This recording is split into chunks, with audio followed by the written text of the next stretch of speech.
Olá, eu sou Juca Kfouri e vou conversar hoje com o Luciano Pires. Quem é Luciano Pires?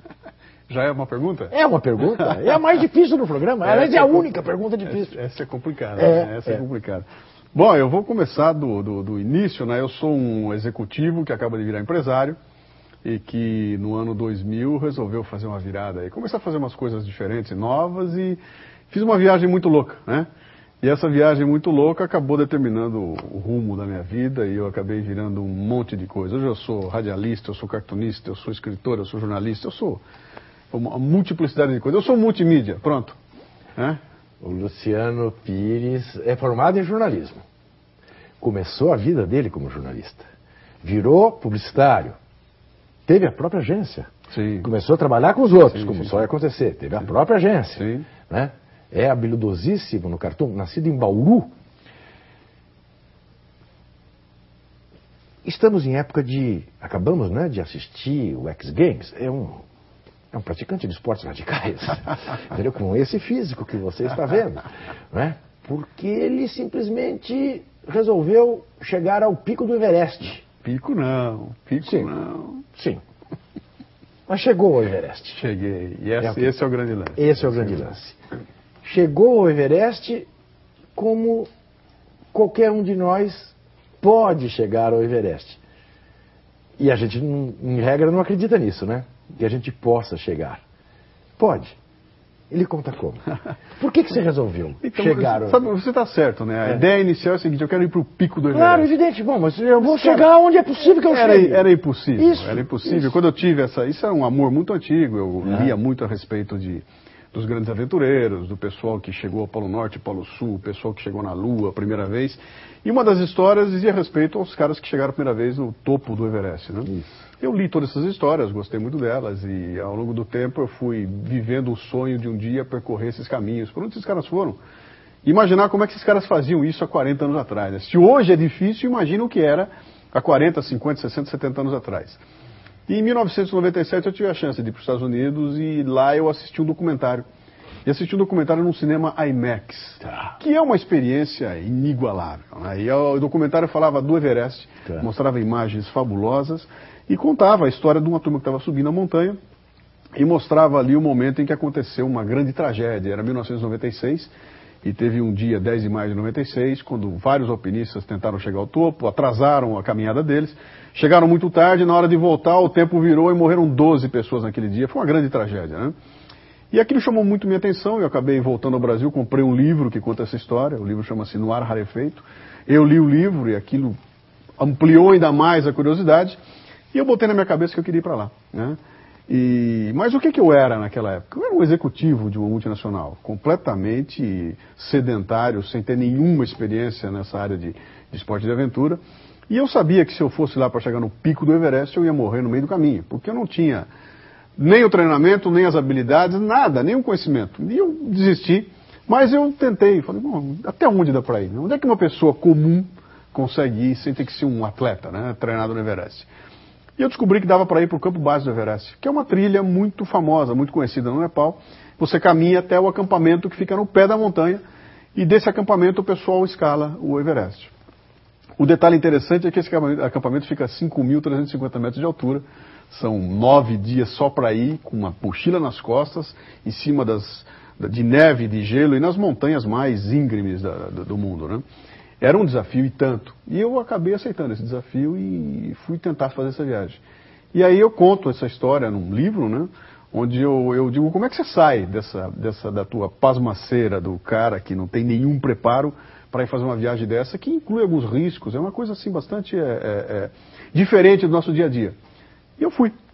Né? E não é que deu certo? Luciano, você foi, quer dizer, homem comum, você, suponho, pediu férias. Pedi férias. Na firma. Sim, na firma, né? exatamente. Pediu férias na firma exatamente. E falou, vou até o Everest. Exatamente. Comprei cartão de crédito, tudo parceladinho.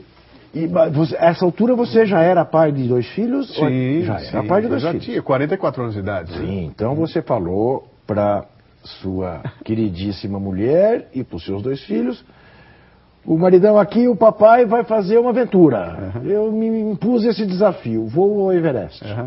Como é que foi a reação, primeiro, da sua mulher? Bom, vamos lá. Ela me conhece desde os 13 anos de idade. Né? Então, quando eu falei que eu ia no começo, vai nada, é mais uma daquelas histórias, né? E aí eu fui fazendo um approach devagarinho, olha, eu tô indo, tô vendo, uma hora vai pintar, e vai uma hora pintou, eu tô indo e vou acabar indo, né? E ela, tudo bem, cara, tá fim de ir, é o teu sonho, vai. Ela sabe que eu tenho o pé no chão, eu não ia fazer nenhuma absoluta loucura que pudesse incorrer em qualquer... Mas não ocorreu a ela assim, meu amorzinho, você está precisando de emoções mais fortes na vida, nossa relação não está bastando. Não pintou esse tipo de conversa? Não pintou esse tipo de conversa. Não foi. A única pergunta foi, eu perguntei, você quer ir comigo? Ela perguntou, tem shopping center lá? Eu falei, não, então não vou. Mulher inteligente. Por aí, né? Mulher inteligente, a sua. A minha filha tinha 9 anos de idade, quer dizer, para ela, sei lá o que é Everest, eu não estou entendendo. Meu filho estava com 16, mas estava nos Estados Unidos. Ele estava lá. E a coisa mais engraçada é que ele recebeu a notícia lá nos Estados Unidos, e tudo bem, o pai vai. E foi exatamente quando lançaram um filme.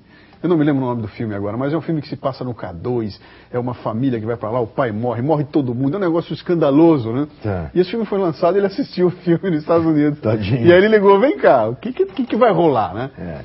E aí eu expliquei, falei, não, eu não vou para essa altitude, não vou para um desafio como esse, eu posso ser razoavelmente louco, mas não sou irresponsável a esse nível, né?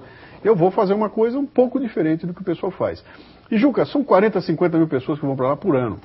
E a turma vai fazer essa caminhada, quer dizer, não é uma coisa incomum. Ela é incomum para nós que estamos aqui no nosso dia a dia, preocupados com o trânsito de São Paulo, que está absolutamente congestionado, né? E tem muita gente fazendo isso.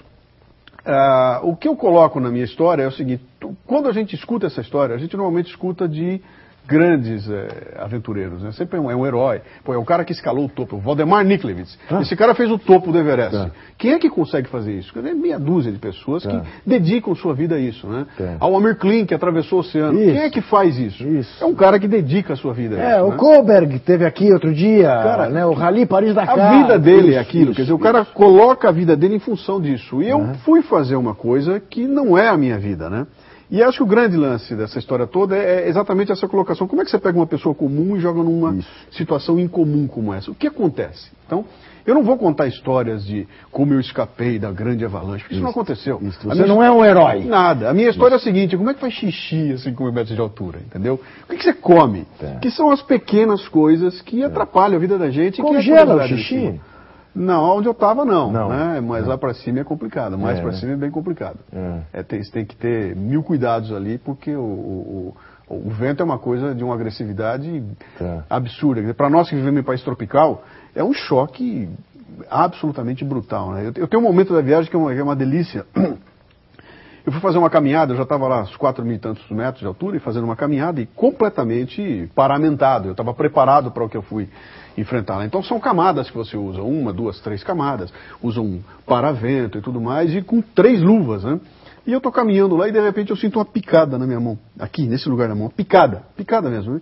Cara, que é isso? Tem um bicho me picando, eu estava com aquela luva grossona, fui ver, a luva tinha descosturado e tinha um furinho na luva. E por aquele furinho o vento entra e pega você. Que é o que eles chamam de frostbite, né? O vento vem e o frio pega você. E aí você começa a sentir a dimensão do que é e como a fragilidade do corpo humano numa situação como essa que eu estava, né? Qualquer parte do corpo que estiver exposta queima. E queima de uma forma bruta. Eu cheguei no Brasil e isso aqui parecia couro, né? Era marrom a parte onde ficou exposta e foi uma experiência inigualável. Para quem gosta, é um prato cheio. Para quem não gosta, não adianta explicar, porque os caras vão continuar achando que eu sou um maluco, um alucinado, que eu fui pro meio das pedras, passar frio e passar fome, né? Agora, só quem foi consegue... Interessante, a gente vai poder explorar isso, é que dessa experiência, como o Luciano disse, claro, a vida dele mudou, entre outras coisas, porque ele tornou-se um dos mais disputados palestrantes desse país, que é contar essa experiência de superação e contar com essa naturalidade. E claro, fazendo graça, porque além do mais, ele tem esse dom de fazer as pessoas darem risada. A gente volta em seguida, até já.